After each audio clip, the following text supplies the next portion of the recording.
Na 98 FM, programa Conhecendo o Espiritismo.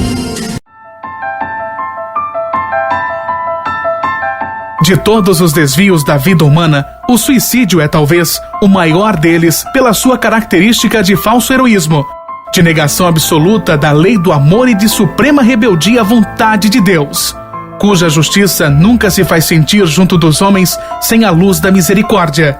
Emmanuel, o Consolador, psicografia de Francisco Xavier. Uma campanha, Grupo Espírita A Caminho da Luz, Biguaçu, Santa Catarina. www.radiofraternidade.com.br. Programa Espírita Conhecendo o Espiritismo e Programa Espírita Luz e Fraternidade.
A infância e a juventude.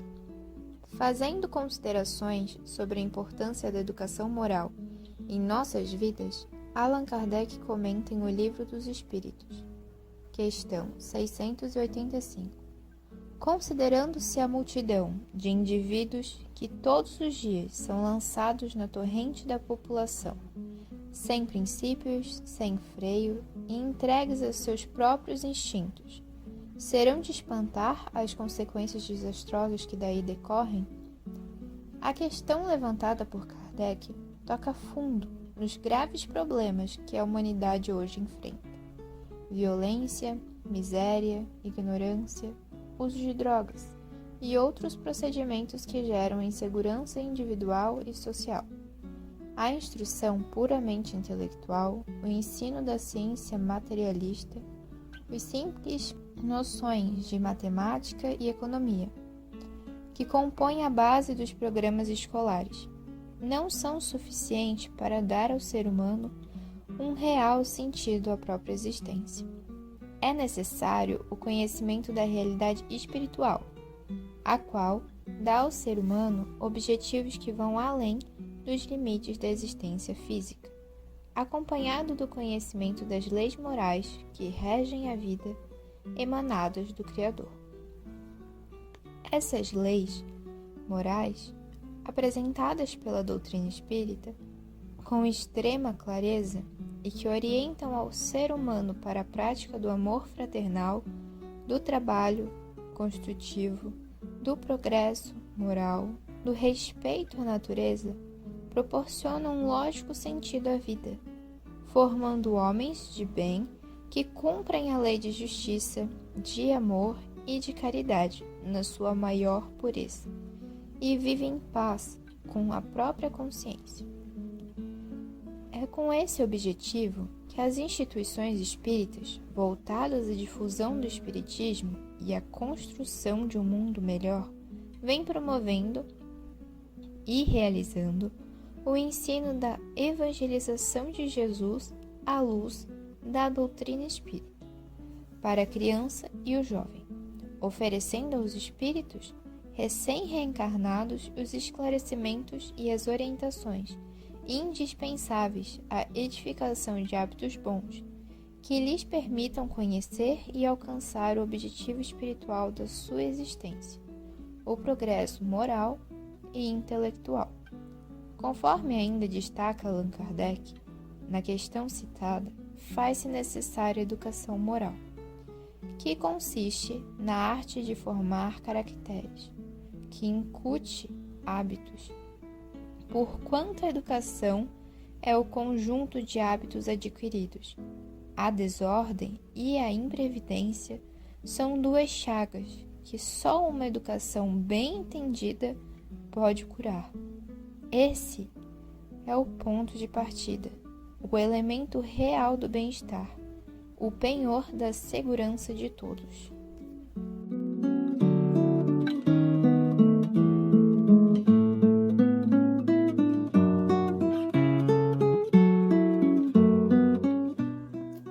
Leitura da revista Reformador.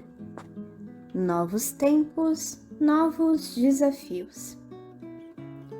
A influência da religião é muito importante no processo de educação do ser humano, pois há em cada criatura uma necessidade natural de transcendência. E toda religião educa porque busca aproximar a criatura de Deus, tirando-a dos limites estreitos da vida material. As sucessivas revelações religiosas, no decurso dos tempos, tiveram a finalidade de educar o homem. Ao Ocidente, chegaram influências fortes da crença instituída ao tempo de Moisés, com base em castigos e recompensas terrenas e materiais, e da teoria judaico-cristã, fundamentada em sanções espirituais extraterrenas, que misturou a antiga crença do povo hebreu aos ensinamentos do Evangelho de Jesus.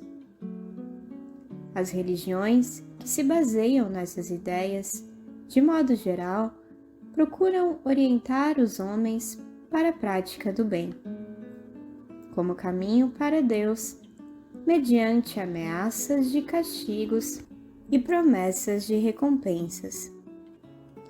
O Espiritismo, em seu aspecto religioso, também se apoia nos ensinos de Jesus, mas baseia-se numa nova leitura deles à luz das informações trazidas pelos Espíritos reveladores. A doutrina não propõe castigos e prêmios como recursos educativos. Recomenda a educação integral do indivíduo pelo desenvolvimento de suas potencialidades anímicas. A influência da religião foi tão forte em nossa cultura que seu sistema educacional repressor foi incorporado pela família e pela escola. A ideia do pecado original em que se apoiou o modelo catequético de educação usado pelos jesuítas ainda tem grande influência no Brasil, gerando uma ação pedagógica acentuadamente repressora. Hoje, qualquer pessoa concorda em que há necessidade de mudar esse modelo educacional, já que essa prática pedagógica não se mostra capaz de promover a formação integral do educando. A assimilação de teorias prontas e acabadas impede o desenvolvimento da criatividade e do pensamento crítico. Nosso modelo atual de educação é ainda baseado na visão de mundo que se prende ao passado. Estamos atados ao conceito de castigo instituído por Moisés, sem ter assimilado a ideia amorosa que Jesus introduziu em seu Evangelho. Nem castigo, nem perdão, mas fazer o bem por ser bom. O Espiritismo, instituindo uma nova visão de mundo, possibilita a criação de uma nova pedagogia, que pode levar à libertação das amarras do pensamento e favorecer uma ação educacional endereçada ao desenvolvimento integral da criança. Em seu aspecto religioso, pela proposição do desenvolvimento das 3 mais significativas virtudes, o perdão, a justiça e a caridade, a doutrina inspira a construção de um modelo pedagógico mais democrático e aberto. Da perspectiva espírita, a criança deve, desde cedo, aprender a relevar os agravos que vier a sofrer, a trabalhar seu sentimento inato de justiça e a dirigir a sua força amorosa para o próximo. É preciso que o educador, sobretudo pelo próprio exemplo, leve a criança a promover a imersão do seu potencial anímico de perdão, justiça e caridade. Para se atingir essa realização, uma sugestão interessante seria a criação de um estudo específico para pais, professores e profissionais da educação acerca dos princípios dessa pedagogia espírita cristã, porque só se conseguirá a mudança do modelo atual de educação pelo esforço conjunto de todos os que estão envolvidos com a criança nos diversos momentos de sua vida. Do ponto de vista espírita, os filhos são espíritos reencarnados, integram-se à família atendendo a um planejamento previamente elaborado no mundo espiritual, com o propósito de continuar em seu processo evolutivo, o que inclui a reorganização dos laços afetivos com os que se situam no mesmo grupo familiar. Por isso é importante que os pais ofereçam uma ambientação psicológica favorável ao desenvolvimento da fraternidade entre todos os membros da família, começando por demonstrarem eles mesmos essa capacidade de relacionamento fraterno. Uma ambiência hostil com manifestações de agressividade e rejeição, ou uma ambiência de superproteção, são prejudiciais ao desenvolvimento sadio da criança, podendo provocar enfermidades físicas ou psíquicas e desvios comportamentais graves que comprometem seriamente a capacidade de aprender. No lar, os pais constroem a psicosfera em que a criança terá que viver, e na escola, são os professores que poderão criar uma ambientação favorável ao pleno desenvolvimento das potencialidades infantis. É preciso, pois, que todos estejam conscientes de suas responsabilidades e se disponham ao esforço de vencer a sua própria tendência de repetir com as gerações novas as práticas educacionais de seu tempo de criança. Estamos vivendo uma nova realidade e os desafios que se apresentam são grandes. Mas, se houver amor, todos os obstáculos poderão ser vencidos. É como nos ensina Emmanuel. Abre aspas. A disciplina e a educação, a escola e a cultura, o esforço e a obra são flores e frutos na árvore da vida. Todavia, o amor é a raiz eterna.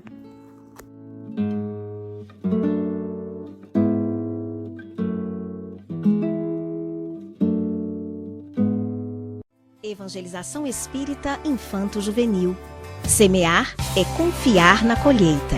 Hoje é a oportunidade ditosa para depositardes sementes no solo dos corações.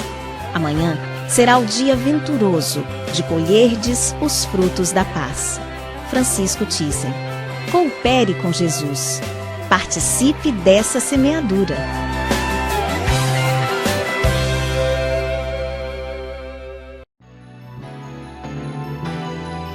A educação.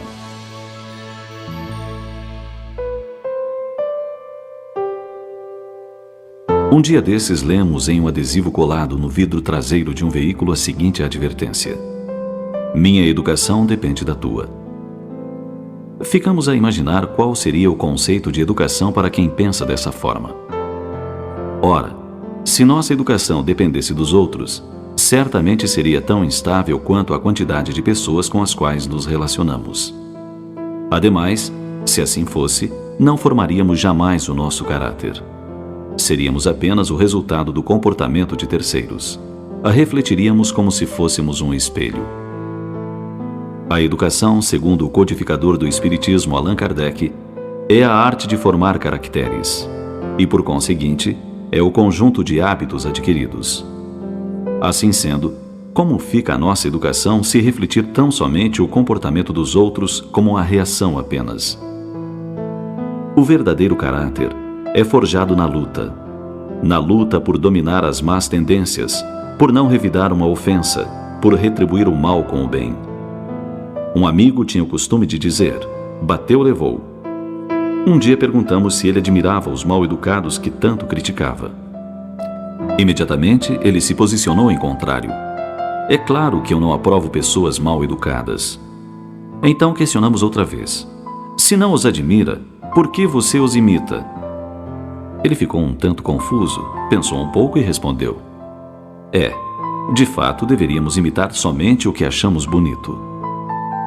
Dessa forma, a nossa educação não deve jamais depender da educação dos outros, menos ainda da falta de educação dos outros. Todos os ensinamentos do Cristo, a quem a maioria de nós diz seguir, recomendam apresentar a outra face. Imaginemos se Jesus, o Mestre, tivesse nos ensinado: se alguém te bater numa face, esmurra-lhe a outra. Ou então, faz aos outros tudo aquilo que não desejas que te façam. Nós certamente não o aceitaríamos como modelo e guia. Assim sendo, lutemos por nos educar segundo os preceitos do Mestre de Nazaré, que diante dos momentos mais dolorosos de sua vida, manteve a calma e tolerou com grandeza todas as agressões sofridas. Não nos espelhemos nos que não são modelos nem de si mesmos. Construamos o nosso caráter com os exemplos nobres. Quando tivermos que prestar contas às leis que regem a vida, não encontraremos desculpas para a nossa falta de educação. Nem poderemos jogar a culpa nos outros, já que Deus nunca deixou a terra sem bons exemplos de educação e dignidade.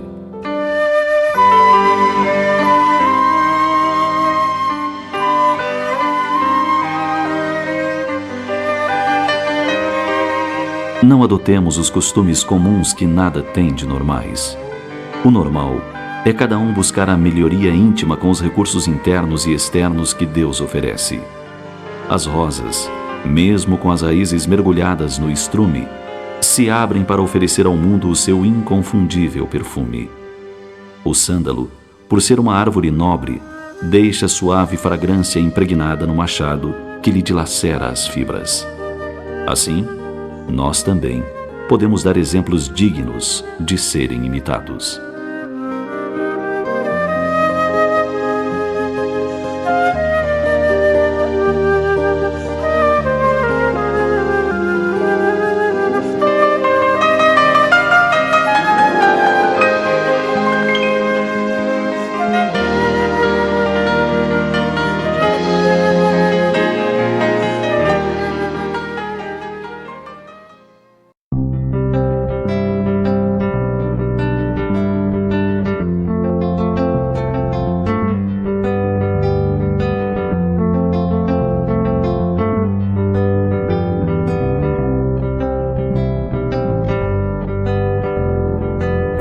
Vida, na verdade, é plena liberdade, enriquecida de amor.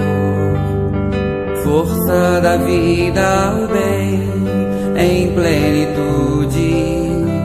Os braços da juventude, garantindo uma estrada florida. Como linda borboleta que sai do casulo, de asas tão coloridas, surpresa, descoberta. É a liberdade já quase perfeita.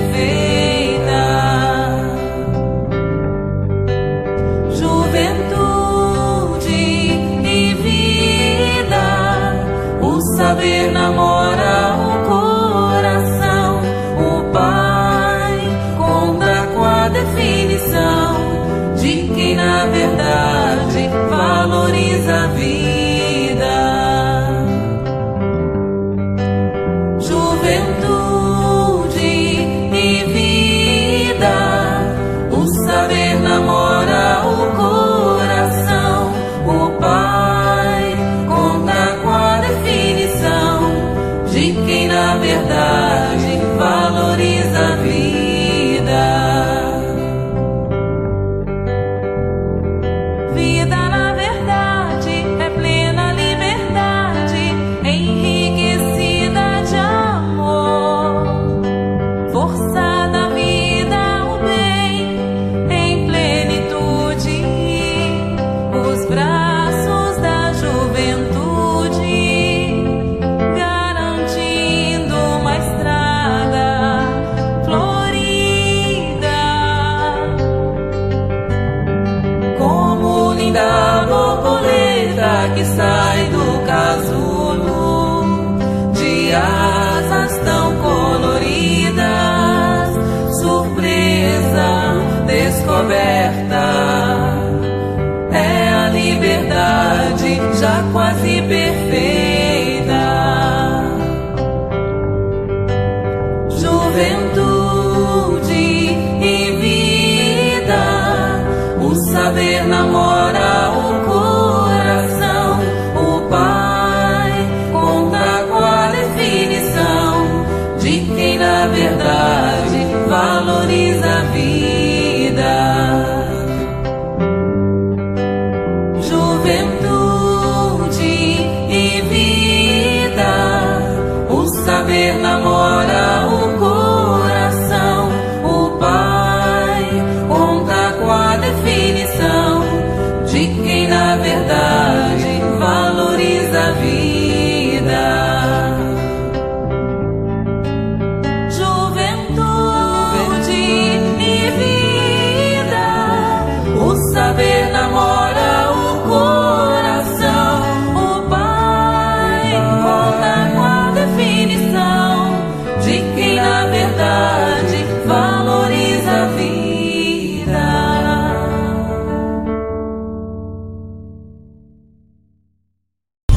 Na 98 FM, programa Conhecendo o Espiritismo.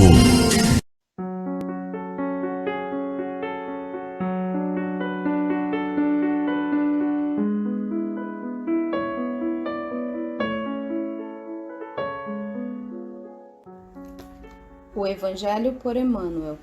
Comentários ao Evangelho segundo Marcos. Psicografia Francisco Cândido Xavier. Página aos pais.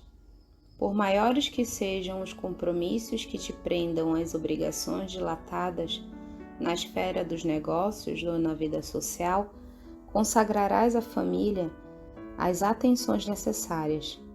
Lembrar-te-ás de que o lar é tão somente o refúgio que o arquiteto te planeou, baseando estudos e cálculos nos recursos do solo.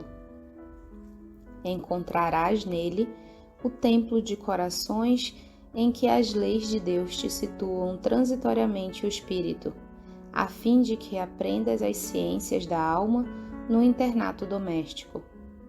Honrarás teu pai e tua mãe, proclama a Escritura. E daí se subentende que precisamos também dignificar nossos filhos, ainda mesmo se eles, depois de adultos, não nos puderem compreender. Nada impede que venhamos a entendê-los e auxiliá-los, tanto quanto nos seja possível, sem que por isso necessitemos coartar os planos superiores de serviço que nos alimentem o coração. Reconhecendo o débito irresgatável para com teus pais, os benfeitores que te entreteceram no mundo a felicidade do berço. Darás aos teus filhos, com a luz do exemplo no dever cumprido, a devida oportunidade para a troca de impressões e de experiências. Se ainda não consegues ofertar-lhes o culto do Evangelho em casa, acerenando-lhes as perguntas e ansiedades com os ensinamentos do Cristo, não te esqueças do encontro sistemático em família, pelo menos semanalmente, a fim de atender-lhes às necessidades da alma. Detente a registrar-lhes as indagações infanto-juvenis, louva-lhes os projetos edificantes e estimula-lhes o ânimo à prática do bem. Não abandones teus filhos à onda perigosa das paixões isofreadas, sob o pretexto de garantir-lhes personalidade e emancipação. Ajuda-os e habilita-os espiritualmente para a vida de hoje e de amanhã. Sobretudo, não adies o momento de falar-lhes e ouvi-los, pois a hora da tormenta de provações na viagem da terra se abate, mais um dia menos dia, sobre a fronte de cada um por testes de resistência moral, na obra de melhoria e resgate, elevação e aprimoramento em que nos achamos empenhados. Persevera no aviso e na instrução, no carinho e na advertência, enquanto o ensejo te favorece, porquanto muito dificilmente conseguimos escutar-nos uns aos outros por ocasião de tumulto ou tempestade, e ainda porque ensinar equilíbrio, quando o desequilíbrio já se instalou, significa, na maioria das vezes, trabalho fora do tempo ou auxílio tarde demais.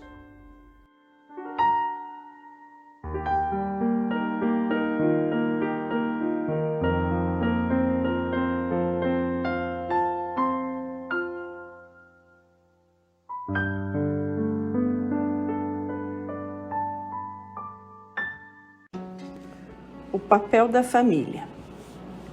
Definimos a família como um núcleo de convivência entre espíritos afins ou não, sob o mesmo teto, no exercício da reciprocidade de deveres e direitos rumo à perfeição.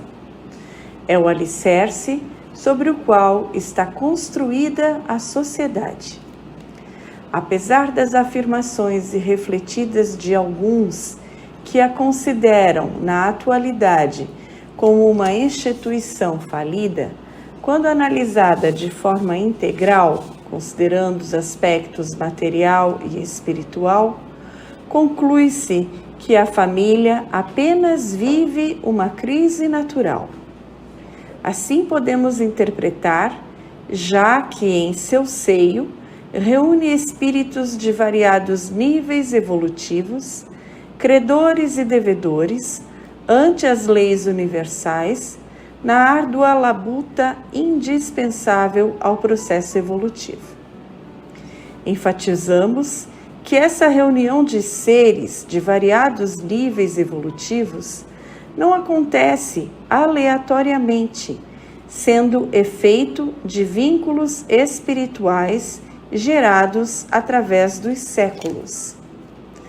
Cada um em seu papel no teatro da vida, reabilitando-se entre si e com as leis universais, sempre, porém, sob a força de uma lei que os conduzirá obrigatoriamente à perfeição. Não deve os causar surpresa o agravamento das crises em alguns momentos, pois esse fenômeno é consequência do mau uso do livre-arbítrio, a rebeldia, omissão, etc., por parte dos componentes do núcleo familiar, reflexo do orgulho e do egoísmo. São mazelas passageiras, para as quais as leis divinas dispõem de mecanismos apropriados para eliminá-las. Entretanto, não esqueçamos de que toda crise resulta em aprendizado, mesmo que não seja de imediato.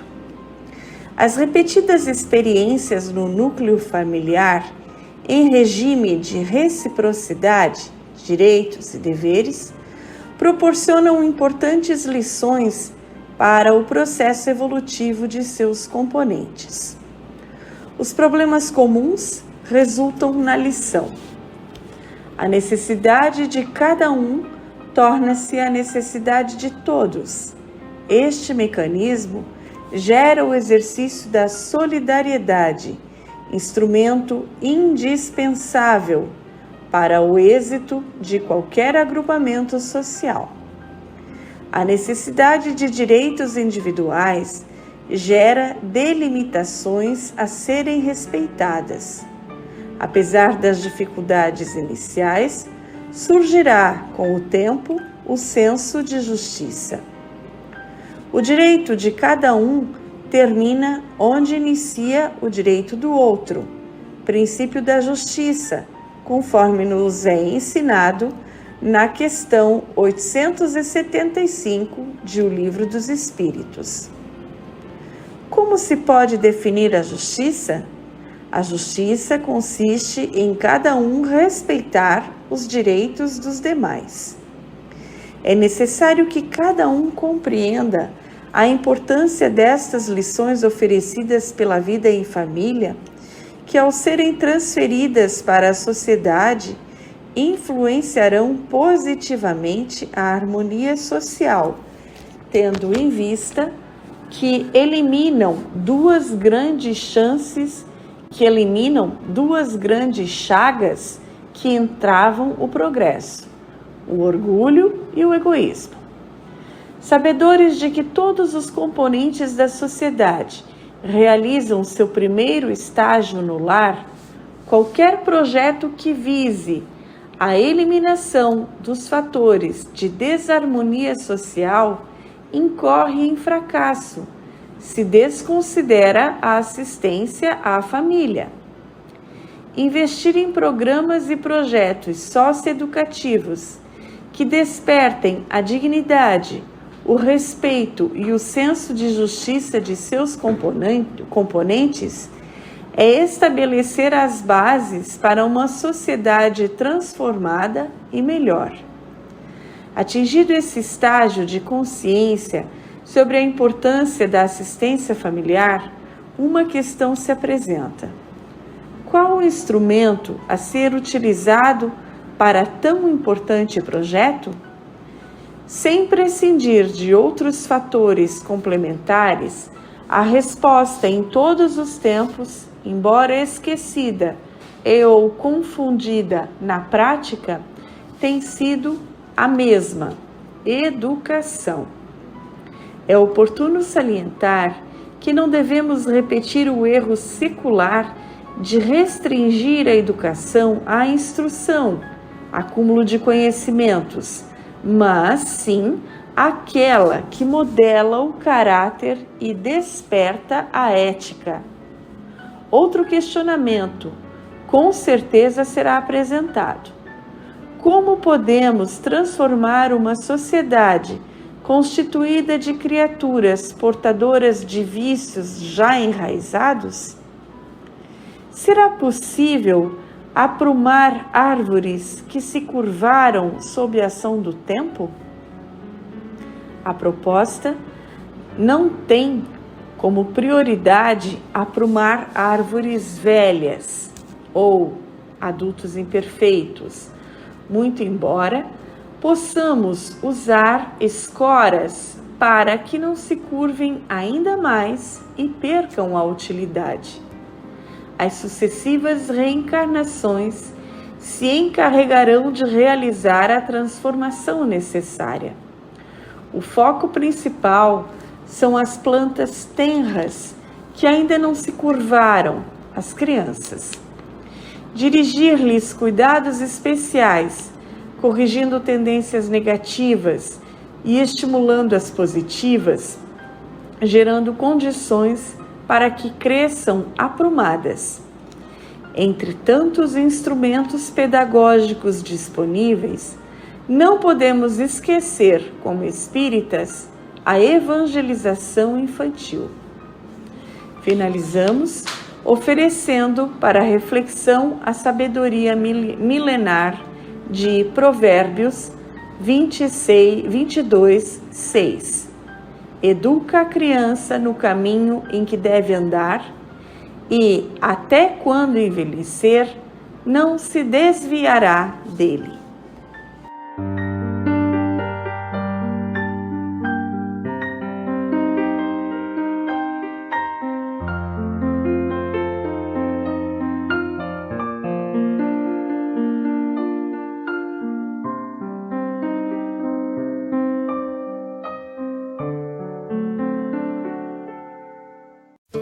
Pais e familiares.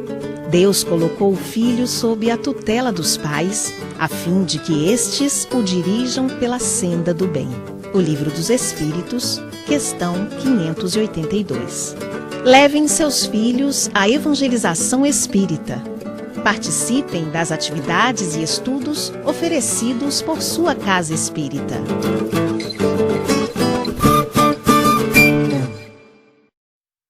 A arte de ensinar. Aquele garoto de 8 anos tinha o hábito de dialogar com os pais. Numa tarde, enquanto a mãe providenciava um lanche, ele contava a ela suas experiências na sala de aula.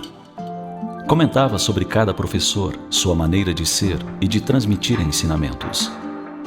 Dizia que gostava muito das aulas de uma determinada professora, embora não gostasse muito da matéria. Comentava ainda que detestava ter de assistir aulas de sua matéria preferida, porque não gostava da professora. Dizia com a franqueza que a inocência infantil permite: a professora de história está sempre de mau humor. Ela grita com a gente por qualquer motivo e nunca sorri. Quando passa uma lição e algum aluno não faz exatamente como ela mandou, arma um escândalo. Todos os alunos têm medo dela.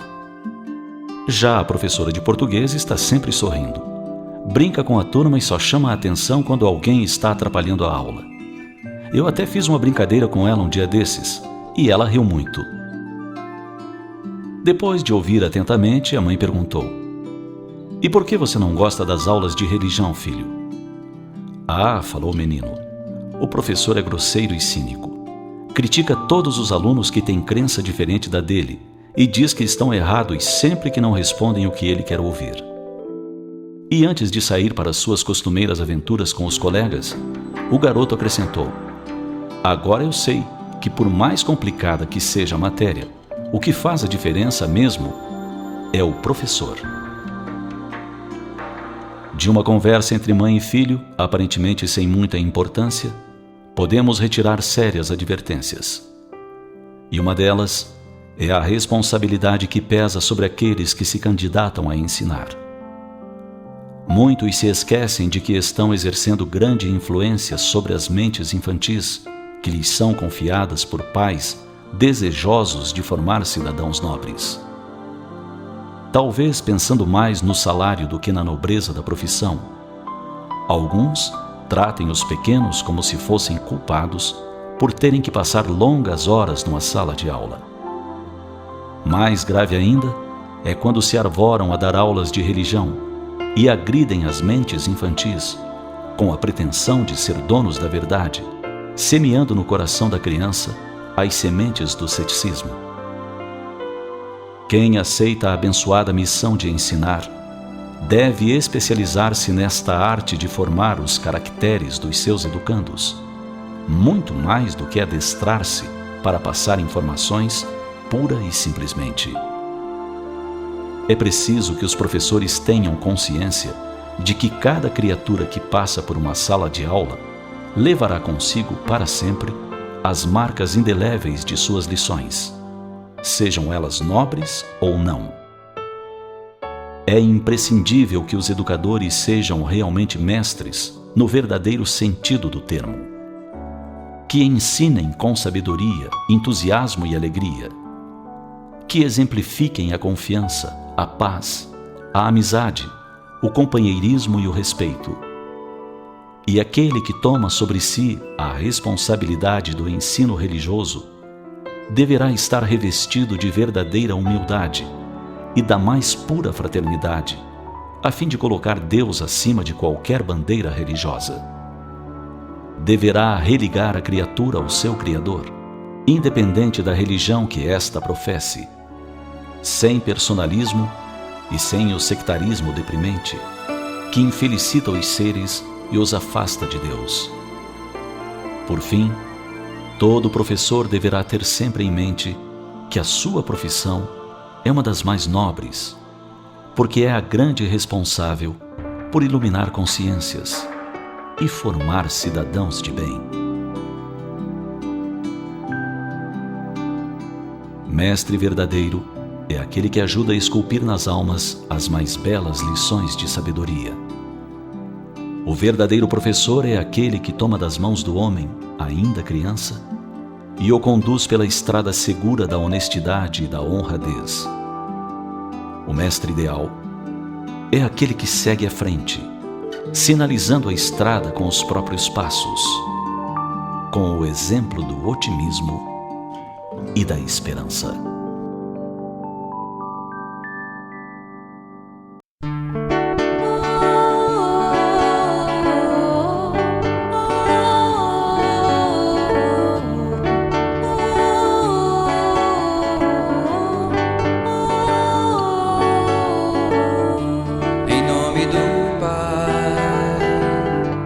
Aprendo a ser forte como o sol. Em nome da mãe, aprendo os encantos de um manual. Em nome do irmão, aprendo as virtudes de um cristão. Jesus é mãe, Pai, Filho, irmão celeste, ó Mestre.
Da família a caminho do milênio do amor.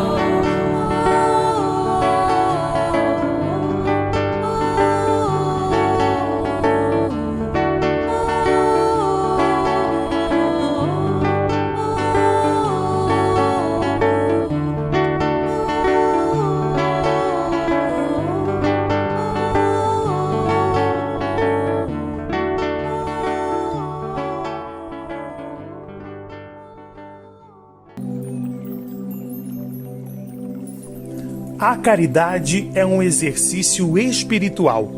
Quem pratica o bem, coloca em movimento as forças da alma.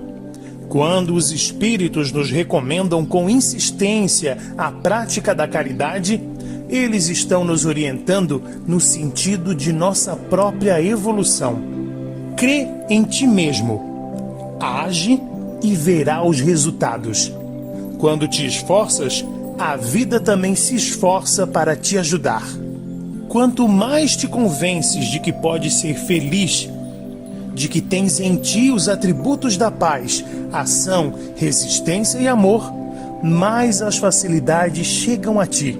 No entanto, se preferes viver em lamentações, na recusa à prática do bem ou no cultivo de vícios, ergues desnecessariamente barreiras a ti mesmo. Tudo tem seu apogeu e seu declínio. É natural que seja assim. Todavia, quando tu parece convergir para o que supomos o nada, eis que a vida ressurge, triunfante e bela. Novas folhas, novas flores, na infinita bênção do recomeço. Chico Xavier. Campanha contra o suicídio. Divulgação do Grupo Espírita A Caminho da Luz de Biguaçu, Santa Catarina. Programa Luz e Fraternidade e Conhecendo o Espiritismo e Web Rádio Fraternidade. Valorize a vida, aprenda a viver feliz.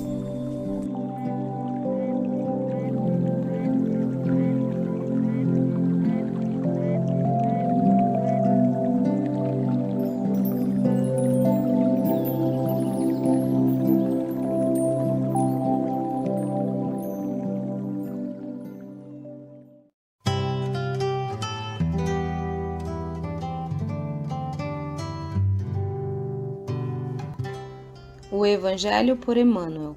Comentários ao Evangelho segundo Marcos. Psicografia Francisco Cândido Xavier. Quando semeada, sobe e se torna a maior de todas as hortaliças.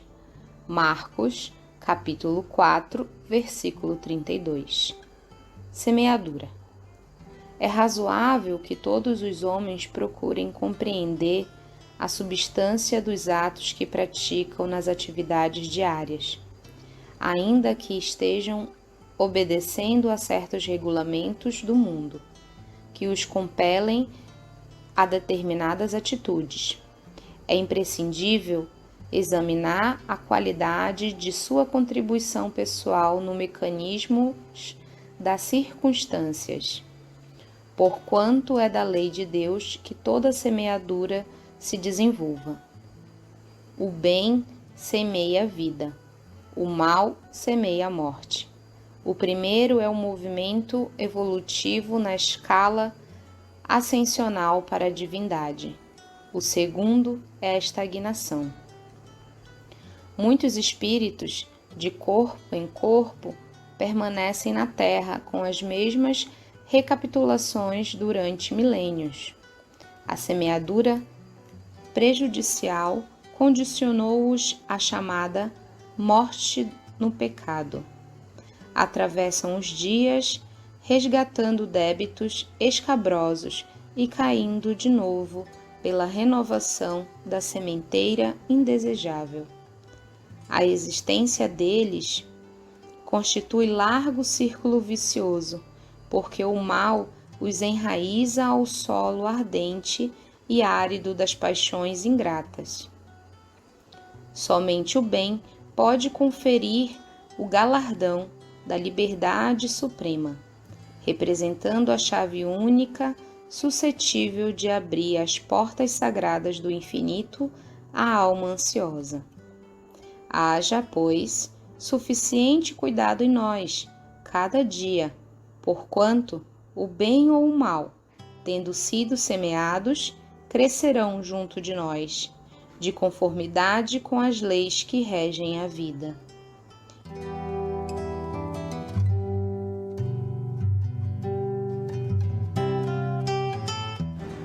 Evangelizemos por amor.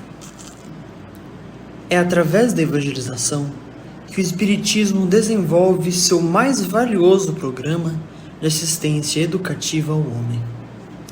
A Escola de Letras continua a informar e instruir, a fim de que a ciência se fortaleça no seio das coletividades. Entretanto, é a educação religiosa que vem estimulando a moral ilibada de modo a libertar a criatura humana para os altiplanos do amor, de consciência despertada e vigilante junto aos imperativos da vida. Aliando sabedoria e amor, alcançaremos equilíbrio em nossa faina educativa.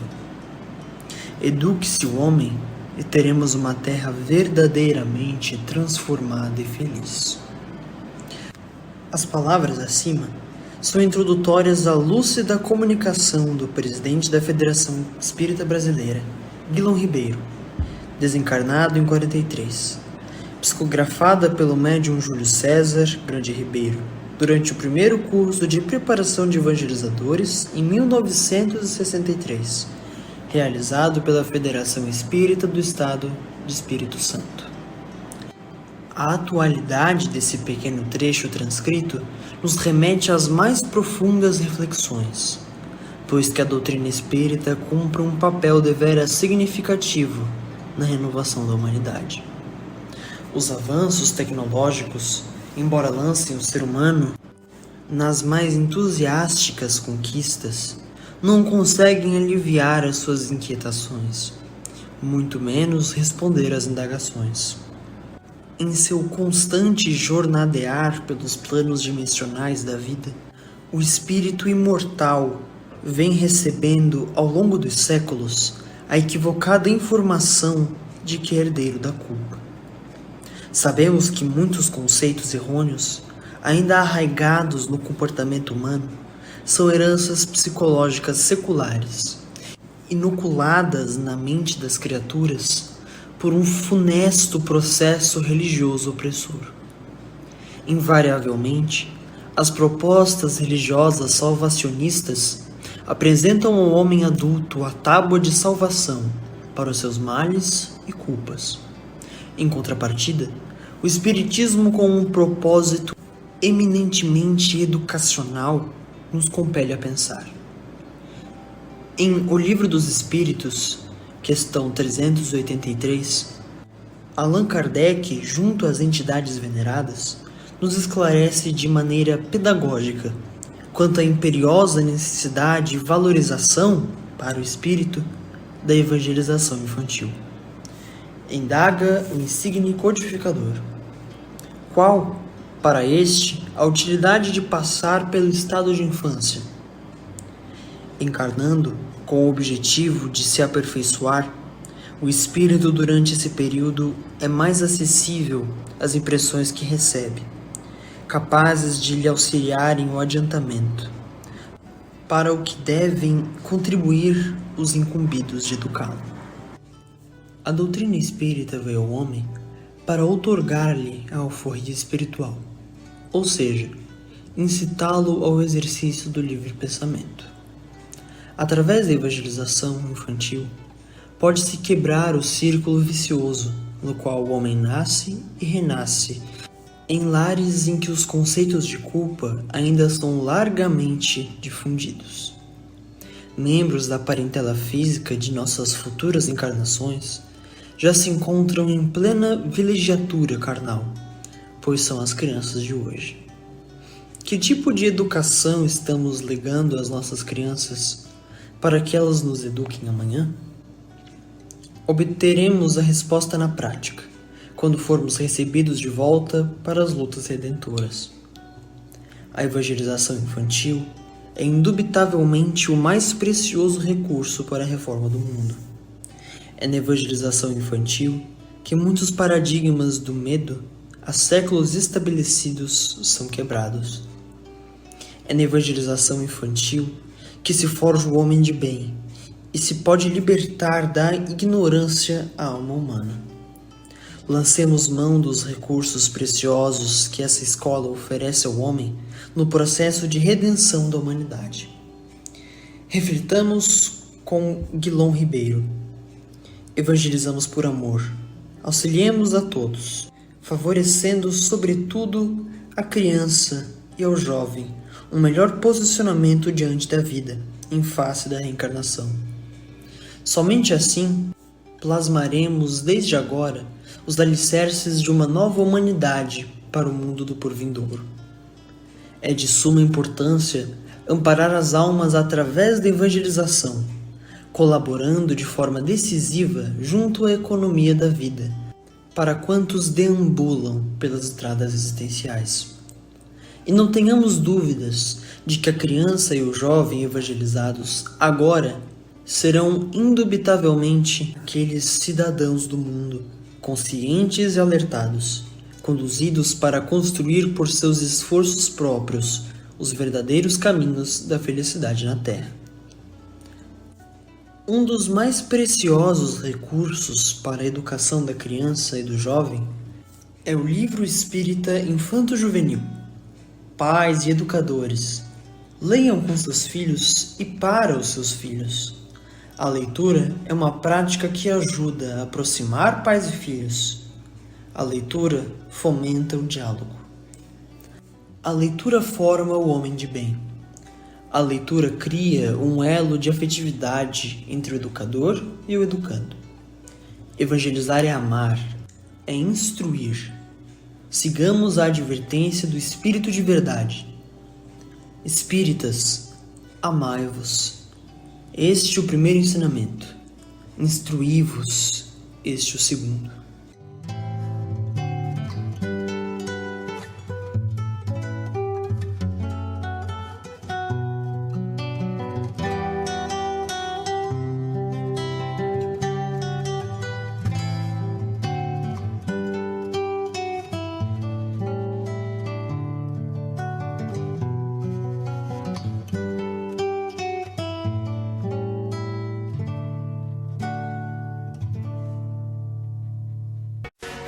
Jovem, para que reencarnamos? Basta não fazer o mal? O que é Deus? O que é ser um homem de bem? Espíritos podem nos influenciar? De onde viemos? O que existe após a morte? Para onde vamos? Busque respostas. Encontre caminhos. Participe da evangelização espírita.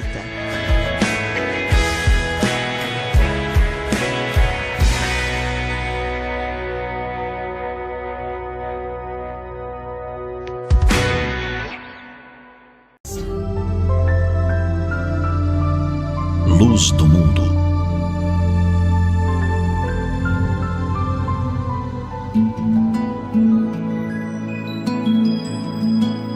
Jesus, o mestre dos mestres, tinha sempre palavras de estímulo aos que o seguiam.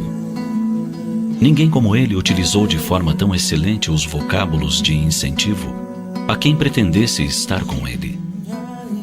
É assim que nos credencia a herdeiros do universo, pois que somos filhos do Pai que tudo criou.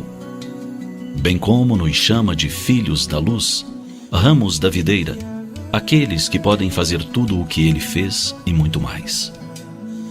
De forma miúde, ficamos nos questionando a respeito de algumas de suas afirmativas. Por nos considerarmos tão pequenos, tão distantes da grandeza de que se reveste o Mestre de Nazaré, indagamo-nos se ele estaria certo ao nos ofertar tais credenciais. Filhos da luz? Nós que nos sentimos ainda tateando em sombras densas? Andar no mundo como filhos da luz, enquanto temos luz? De que luz dispomos? De que intensidade é nossa luz? Então, nos lembramos do valor de um fósforo em plena escuridão. Quando o breu se faz porque a energia elétrica sofre uma pane, como a luz débil de um fósforo faz a grande diferença. Disse alguém que nos podemos considerar como um fósforo aceso.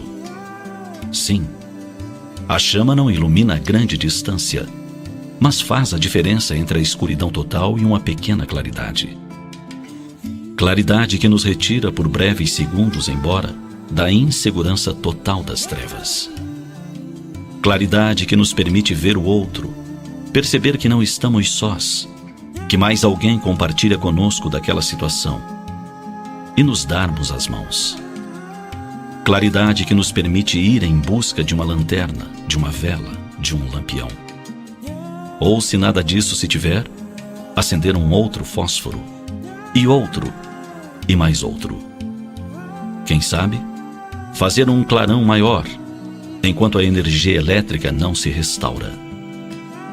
Em se tratando da sociedade, podemos imaginar o mesmo valor dessa pequena luz. Se somos um fósforo de dignidade que se acende quando a corrupção anda à solta, fazemos a diferença. Porque a nossa chama mostra a outros o nosso valor e motiva a que os demais resolvam acender a sua própria chama. Se em meio à indiferença geral somos o fósforo que aquece a alma e a vida de quem sofre, se em meio à covardia moral mostramos a luz da correta conduta, se, enfim, somos a pequenina chama da amizade, da justiça, da fé, quanta luz espalharemos por onde passarmos?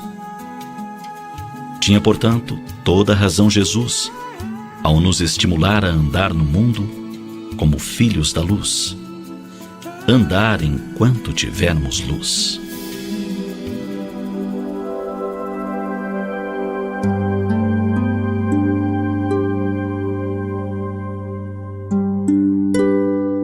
A luz ilumina onde se presente e mostra cores, onde somente havia trevas. Mostra pessoas onde somente havia solidão. Acena a esperança onde graça e infelicidade. Pensemos nisso e atendamos ao incentivo do Mestre de Nazaré. Não nos preocupemos com a chama pequena, oscilante ou de duração efêmera. Mostremos nossa luz, mesmo que somente seja para acender outra luz. Será a nossa contribuição para um mundo de alegrias, risos e cores que todos desejamos para nós, para nossos filhos, para as gerações futuras.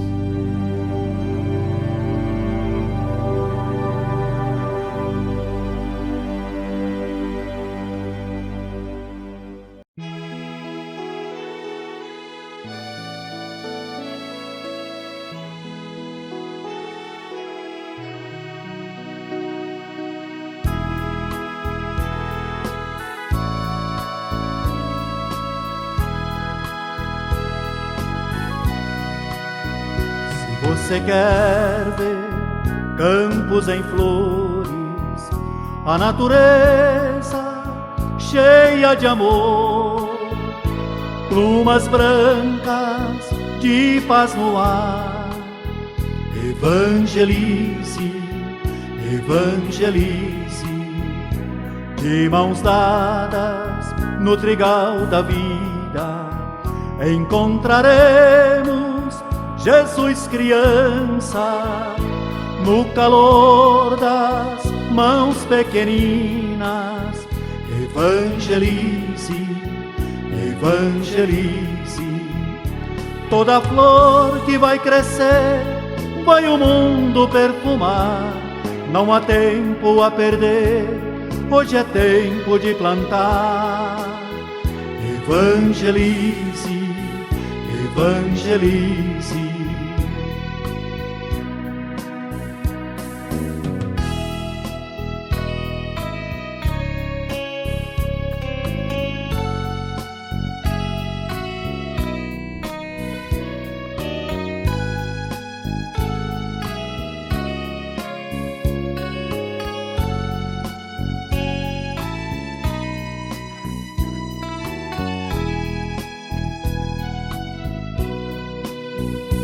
Você quer ver campos em flores, a natureza cheia de amor, plumas brancas de paz no ar. Evangelize, evangelize, de mãos dadas no trigal da vida, encontraremos Jesus criança, no calor das mãos pequeninas. Evangelize, evangelize, toda flor que vai crescer, vai o mundo perfumar. Não há tempo a perder, hoje é tempo de plantar. Evangelize, evangelize, evangelize, se evangelize.